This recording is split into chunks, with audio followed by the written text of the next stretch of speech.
ये 3 घंटे तुम्हें लेकर के आने पड़ेंगे, नहीं तो ये चीज तो निश्चित है कि तुम 11th क्लास में पास तो बेटा नहीं होने वाले। और ये मैं बिल्कुल सच बात तुम्हें बता रही हूँ। अगले टाइम ऐसे रिवाइज नहीं करोगे कि भाई पूरा चैप्टर पढ़ रहे हो, ना ना ना ना ना ना, ऐसे रिवीजन नहीं होती है। तो मैक्सिमम कॉपी आपको क्वेश्चन प्रैक्टिस करने के लिए भरनी है, क्लास 11th में नोट्स बनाने के लिए नहीं भरनी। में तुम्हें क्या लगता है क्लास 11th में ऐसा क्वेश्चन पूछा जाएगा, what do you mean by unit and dimensions, what do you mean by this, what do you mean by circular motion, this motion, ये सब नहीं आता है भाई पेपर में। Hey guys, this Kriti Sharma, welcome back to my channel creative learning year. Class 11th का half yearly बहुत जल्दी आने वाला है।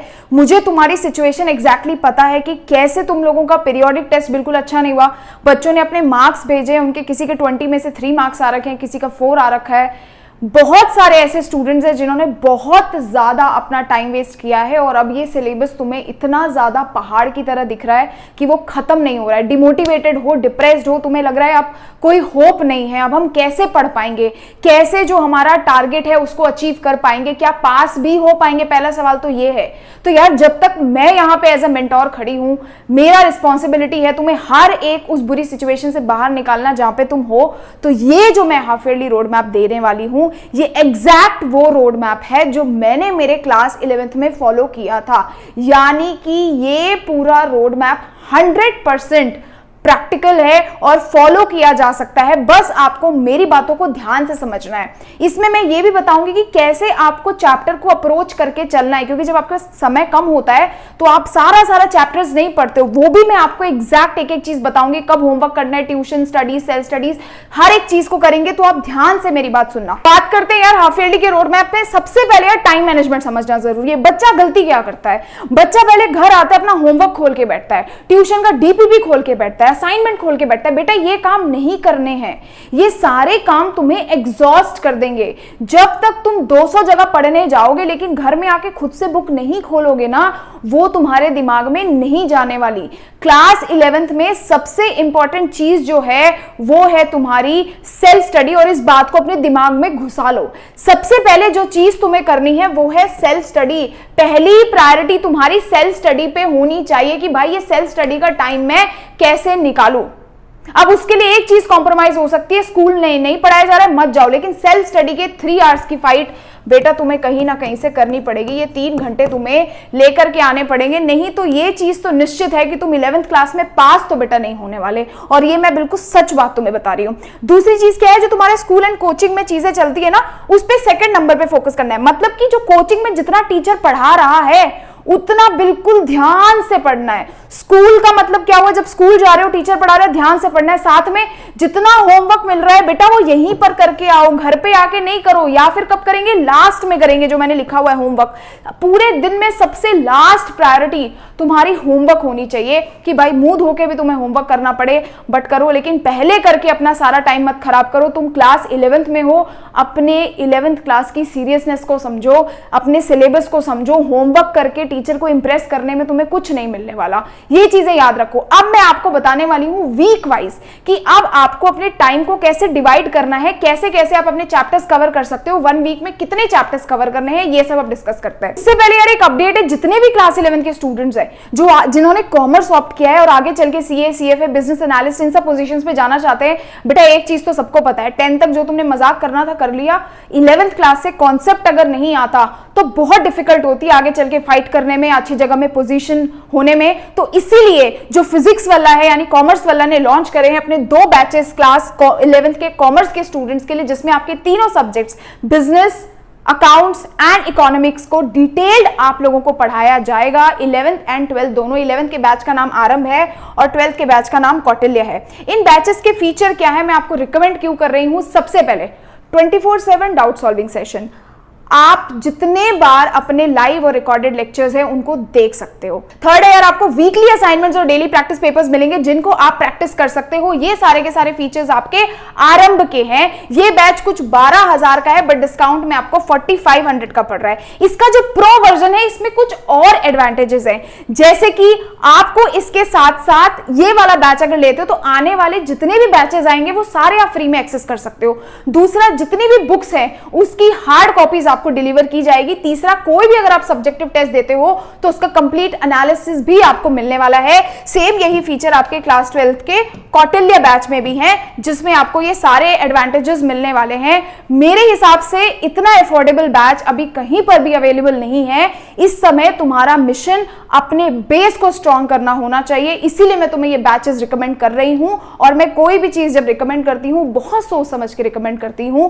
दूसरी चीज, आप इस पे मेरा कोड लर्न 200 लगा सकते हैं बच्चे, लर्न 200 यूज कर सकते हैं एक्स्ट्रा 200 रुपीज डिस्काउंट के लिए। तो ये कोड आप लगा लेना। इन सारे बैचेस का लिंक डिस्क्रिप्शन पे मिल जाएगा, आप जाकर के ये बैचेस परचेज कर सकते हैं आज ही। अब शुरू करते हैं यार, एग्जैक्टली आपको क्या टाइम टेबल फॉलो करना है। मार्क माय वर्ड्स, ये टाइम टेबल तुम्हें बहुत मदद करेगा। एग्जैक्टली इसको ऐसे ही फॉलो करना है। सबसे पहले सेल्फ स्टडी पे फोकस करना है, ये 3 आवर्स तुम्हें निकाल के लेके आने। बट एक चीज और है जिसको आप इग्नोर नहीं कर सकते हो बेटा, वो है आपका कोचिंग और स्कूल। यानी कोचिंग और स्कूल में आपको रोज रोज जितना जितना पढ़ाया जाता है उतना उतना कम से कम 10 मिनट 15 मिनट निकाल के वीडियो देख लिया करो यूट्यूब पे, ताकि एटलीस्ट तुम्हारे उतने उतने कॉन्सेप्ट्स समझ आते रहे कि कल अगले दिन स्कूल जा रहे हो, अगले दिन कोचिंग जा रहे हो तो तुम्हें चीजें समझ में आए कि क्या पढ़ाया जा रहा है। अब फोकस क्या करना है, सबसे पहले मान लो आपने कोई भी वीक लिया, जैसे आप आज से पढ़ना शुरू कर रहे हो, ये पूरा वीक आपको कुछ नहीं करना, मेजर और माइनर सब्जेक्ट डिसाइड करना है। मेजर कुछ भी हो सकता है।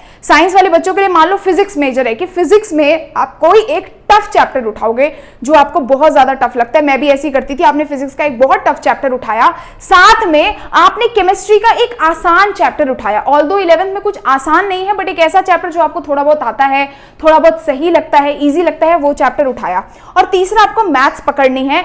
हर दिन आपको ये 3 स्लॉट्स में पढ़ना है, यानी हर दिन आप 1 घंटे निकालोगे फिजिक्स का टफ चैप्टर पढ़ने के लिए, हर दिन आप 1 घंटे निकालोगे केमिस्ट्री पढ़ने के लिए, और हर दिन आप 1 घंटे निकालोगे मैथ्स पढ़ने के लिए। आप जो टफ चैप्टर है, यानी फिजिक्स का, क्योंकि टफ चैप्टर करने वाले हो तो आप इसका टाइम थोड़ा सा बढ़ा भी सकते हो। ये इसलिए ताकि आपको थ्योरेटिकल बर्डन ना हो ज्यादा पढ़ने के लिए।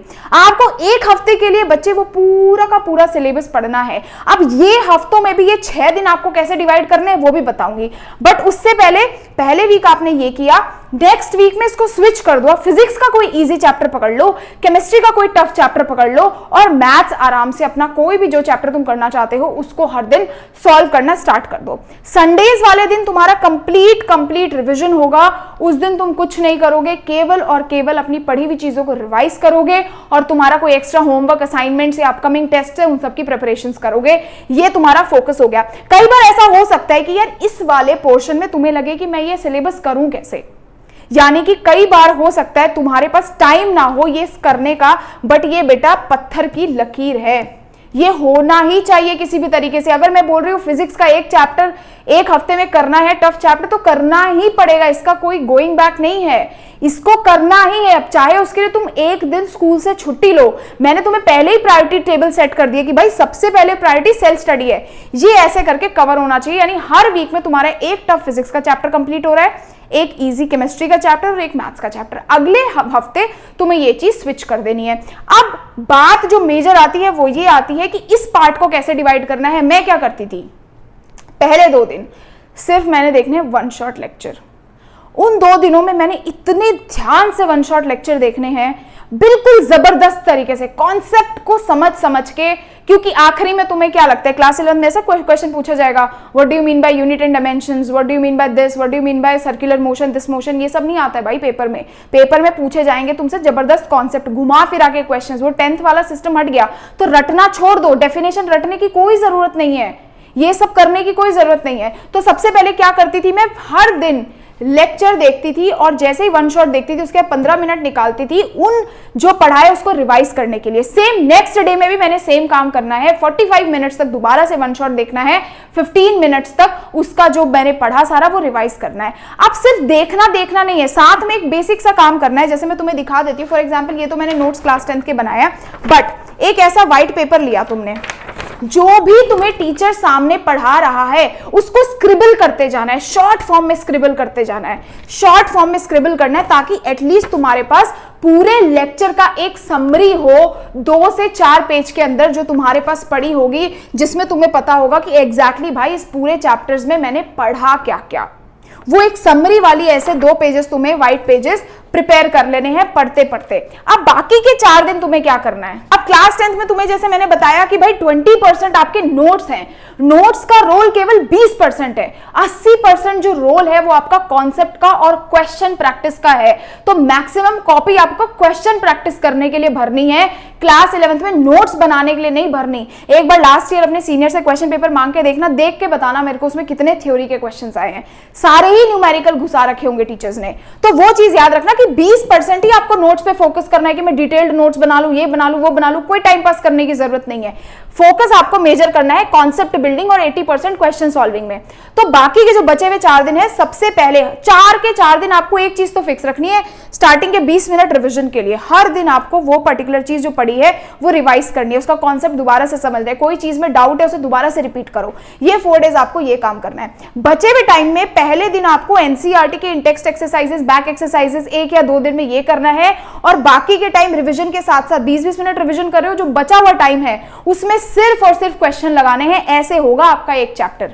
ये नहीं है कि बस थ्योरी को बार बार पढ़े जा रहे हो, किसी काम की नहीं है। मैं बता रही हूं आपकी थ्योरी किसी काम की नहीं है, वो पेपर में आनी भी नहीं है। गलती से तुमने इस बार अगर टेस्ट दिया होगा तो समझ आ गया होगा टीचर कितना पूछता है, टीचर ने जो दया भावना में दे भी दिया होगा टेस्ट पेपर में। एग्जाम्स में तो बिल्कुल ही नहीं देने वाला, और 12th में तो बिल्कुल ही ना देगा। इस समय फिजिक्स का पेपर देख लेना, क्लास 12 का देख के हालत खराब हो जाएगी, जेई लेवल के क्वेश्चंस डाले थे। तो तुम ये एक्सपेक्टेशंस छोड़ दो कि मैं बहुत अच्छे से सारा थ्योरी रट लूंगा, डायग्राम्स बना दूंगा, टीचर नंबर दे देगा, कोई फायदा नहीं है। फिजिक्स या केमिस्ट्री या कुछ भी class 11th is 20% about how you learn the theory and 80% about how you imply it, कैसे उसको इम्प्लाई करते हो प्रैक्टिकल लाइफ में, कॉन्सेप्ट्स बिल्डिंग, क्वेश्चन प्रैक्टिस की। कोई तुम्हें भाई किसी भी फिजिक्स के चैप्टर का क्वेश्चन दे और तुमसे सॉल्व हो गए, वो फिजिक्स सीखनी है तुम्हें, थ्योरी वाली फिजिक्स नहीं सीखनी है। तो ये काम करना है। सेम चीजें तुम्हें बाकी चैप्टर्स के साथ भी करनी है, मैथ्स के साथ, केमिस्ट्री के साथ, और ऐसे करके तुम वीकली अपने 3 चैप्टर का टारगेट अचीव कर पाओगे, 3 चैप्टर्स का टारगेट अचीव कर पाओगे। अब जब जब तुम्हें बीच बीच में टाइम मिलता है, तुम्हें इन चैप्टर्स को रेगुलर इंटरवल्स में रिवाइज करते रहना है, अपने हिसाब से टाइम निकाल के। जैसे किसी दिन स्कूल नहीं गए तो टाइम बच गया, तो उस दिन अपना टाइम निकाल करके चीजों को रिवाइज किया, बार बार क्वेश्चंस प्रैक्टिस किए, कॉन्सेप्ट्स बिल्ड किया। अब मैंने आपको पहले बता दिया संडेज को आपको रिवीजन करना है, एक्स्ट्रा वर्क करना है। लास्ट चीज क्या है कि भाई आपके मान लो कभी कभी ट्यूशन टेस्ट आ जाते हैं। बहुत बच्चा मेरे से पूछता है दी सबसे बड़ा प्रॉब्लम क्या है, हम तो अपनी सेल्फ स्टडी कर रहे हैं एक पेज से। अब आज मान लो मेरा टाइम टेबल है कि मुझे सुबह फिजिक्स पढ़नी है, फिर मैं केमिस्ट्री पढ़ूंगी, फिर मैं मैथ्स का ये चैप्टर कर रही हूँ, मेरा एक चैप्टर चल रहा है, बीच में मेरा कोई टेस्ट आ गया कि भाई तुम्हारा कल मैं इस पर्टिकुलर चीज का टेस्ट लूंगा, तो मैं क्या करूं, मेरा सेल्फ स्टडी कॉम्प्रोमाइज होता है? कॉम्प्रोमाइज नहीं हो रहा है भाई। तुम उस दिन का, फॉर एग्जाम्पल मंडे का, ट्यूसडे को टेस्ट है, मंडे को तुम्हें कोई काम दे दिया, मंडे का जितना भी टाइम टेबल है उसको स्किप कर दो, और उस दिन सिर्फ और सिर्फ जो आने वाला टेस्ट है या स्कूल का टेस्ट है उसके लिए पढ़ो, दम लगा करके।